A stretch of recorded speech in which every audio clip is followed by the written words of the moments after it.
अस्सलाम वालेकुम रहमतुल्लाहि व बरकातुहू। सम्मानीय मंच के मैं अपनी बात को शुरू करता हूँ। मेरे दोस्तों, बुजुर्गों और अजीजों, मैं कुछ साल पहले की एक बात आपको याद दिलाना चाहता हूँ।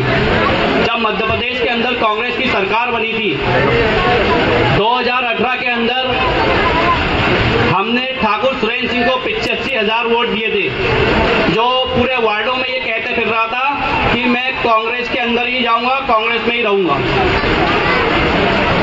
लेकिन जब सरकार गिरी तो मेरा आपसे एक सवाल है कि ये बताइए कि सरकार किसके वजह से गिरी थी? वो सरकार गिरी थी ग्वालियर के महाराजा ज्योतिरादित्य सिंधिया की वजह से, जिनके इनसे बहुत पारिवारिक संबंध है। ज्योतिरादित्य सिंधिया की वजह से मध्य प्रदेश के अंदर सरकार गिरी थी। जब राज्यसभा के चुनाव आए सरकार गिरने के बाद, तो ये ठाकुर सुरेंद्र सिंह ने राज्यसभा के चुनाव में उस ज्योतिरादित्य सिंधिया को वोट दिया था जो बीजेपी का प्रत्याशी था। तो बताइए मुझे, ये वोट हमसे कांग्रेस के नाम पर लेकर गए थे और वोट डाला ने भारतीय जनता पार्टी के उम्मीदवार ज्योतिरादित्य सिंधिया को।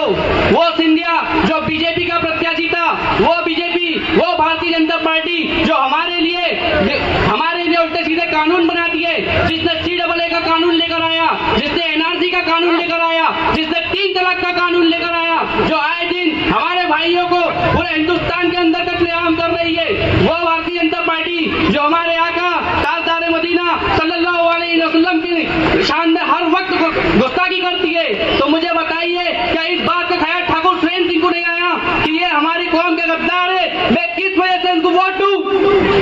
और आज ये आ रहे हमको सच्चे कांग्रेसी बता रहे। तो उस वक्त आपको कांग्रेस नहीं याद आई थी जब आपने भारतीय जनता पार्टी के प्रत्याशी को वोट दिया था? आपने उस वक्त मुसलमानों का ख्याल नहीं करा कि मुसलमानों ने तुमको कांग्रेस का उम्मीदवार समझ के वोट दिया था? तब कहाँ गई थी तुम्हारी सच्ची कांग्रेसी? बताइए मुझे। और हमारे भाई जो आज ये मंच छोड़कर चले गए, उनके लिए कहना चाहूंगा कि 2018 के अंदर ये कसीदे पढ़ रहे थे, ऐसी बातें ठाकुर सुरेंद्र सिंह के बारे में इसी मंच से बता रहे थे कि मुझे यकीन नहीं था कि ये उसके मंच पर जाके बैठेंगे। और हम इनके लिए वहां से तालियां बजा रहे थे कि ये सारी बातें ठाकुर सुरेंद्र सिंह के लिए बोल रहे थे। और आज जो गुस्ताख 8 दिन पहले तक के इनके बयान थे कि ये गुस्ताख रसूल परिवार है, इन्होंने बुरहानपुर को पूरा बंजर कर दिया 5 साल में, बुरहानपुर के किसी वार्ड में विकास नहीं किया, ये तलवारें बंटवा रहे हैं। और मुझे समझ नहीं आ रहा कि 8 दिन में ऐसा क्या हो गया कि यहां से उठ के वहां चले गए।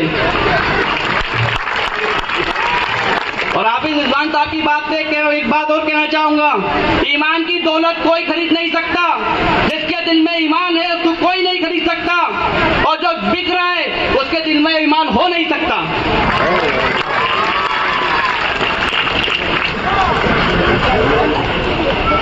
मेरे भाइयों, यह वक्त हमारे और आपके मुस्तकबिल का है। हमें फैसला करना पड़ेगा कि हमें किसे चुनना है। अगर हम आज अपनी क़यादत को मजबूत नहीं करेंगे तो आने वाले वक्त में पछताने के अलावा हमें कुछ नहीं मिलेगा। हम आने वाले वोट देने के बाद फिर ये सोचते हैं कि हमारा प्रत्याशी इतने वोट से हार गया, उतने वोट से हार गया। तो ये बात को ही खत्म कर दो, पूरी ताकत लगा दो और 17 नवंबर के दिन 7 नंबर का बटन पतंग का हमारा भाई नफीस मंजा खान इतनी ताकत से वोट डलवाओ कि ठाकुर सुरेंद्र सिंह को क्वारंटाइन कर लो पूरी तरह से। इसी के साथ मैं एक शेर के साथ अपनी बात को खत्म करता हूँ। इस जुल्मत के दौर में बोलेगा कौन, इस जुल्मत के दौर में जुबान अपनी खोलेगा कौन, और अगर हम भी चुप रहे तो फिर बोलेगा कौन। अस्सलाम